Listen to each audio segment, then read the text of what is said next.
Bonjour mesdames et messieurs, bienvenue dans ce flash d'information.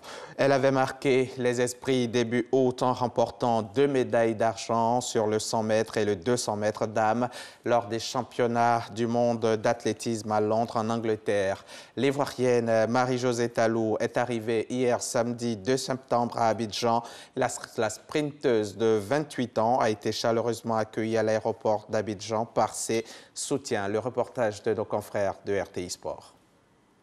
Grande mobilisation des chefs traditionnels gourous du district d'Abidjan pour accueillir à l'aéroport Félix Houphouët-Boigny leur fille, Talou Marie-Josée, vice-championne du monde des 100 et 200 mètres et médaillée d'argent de la Ligue des Diamants.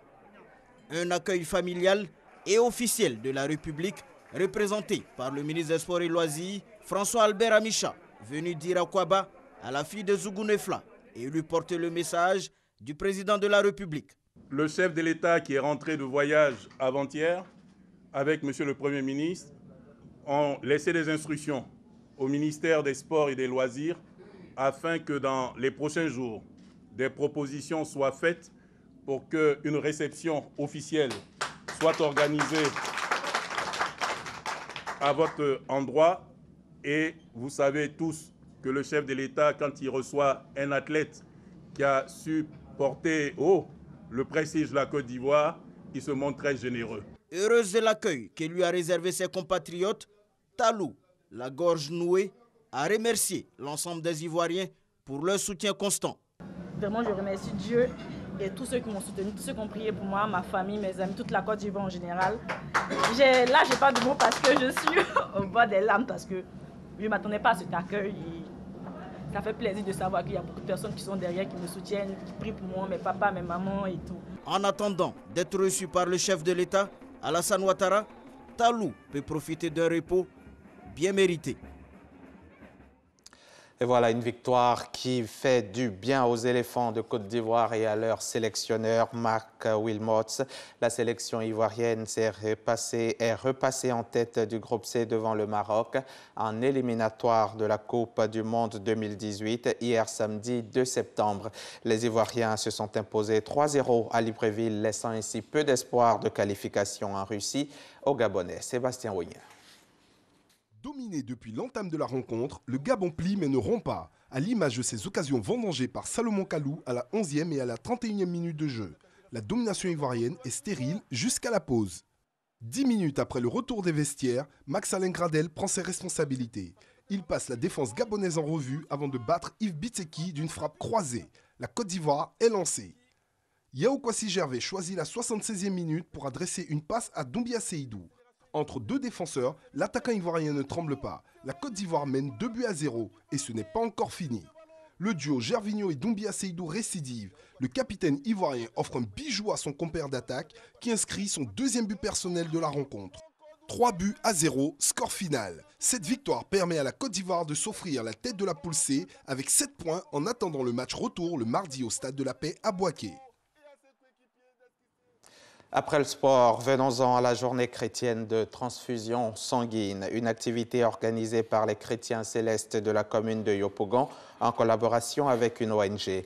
Une manière pour ces religieux de suivre les pas du Christ qui a donné son sang pour sauver l'humanité. L'action s'inscrit dans le cadre de l'organisation de la 21e fête de moisson de l'église céleste Temple, la bonne semence de Yopougon, Petit Toit Rouge.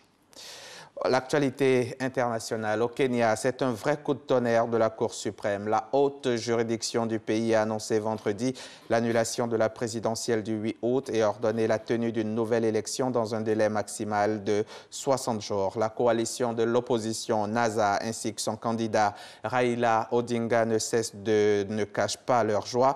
En revanche, dans les rangs du jubilé, le parti du président sortant, la colère gronde même si l'on se plie au verdict de la Cour. Uhuru Kenyatta s'est exprimé hier samedi devant les élus de son parti et a durci le ton à l'égard des magistrats de la Cour suprême.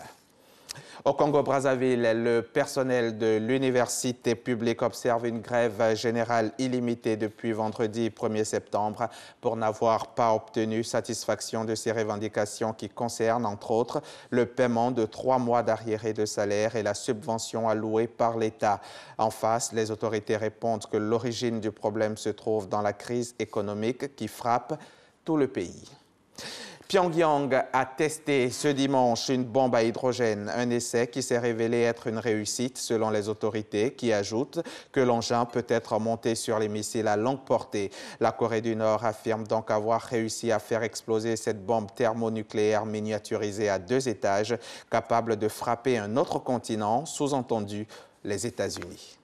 Et aux États-Unis, justement, Donald Trump appelle à une journée nationale de prière ce dimanche pour les sinistrés de la tempête Harvey. Le président américain s'est rendu hier sur place au Texas et en Louisiane en compagnie de sa femme Melania. À Houston, il a visité un centre d'hébergement où résident 1200 sinistrés. Voilà, c'est la fin de ce flash. On se retrouve à 13 h et dans le cadre du magazine du dimanche, nous recevrons M. Fofana Mamadou, directeur de la stratégie, de la planification et des statistiques au ministère de l'Éducation nationale. Avec lui, nous parlerons du processus de l'inscription en ligne, de l'acquisition de la carte d'identité scolaire et de la plateforme École Média. À tout à l'heure.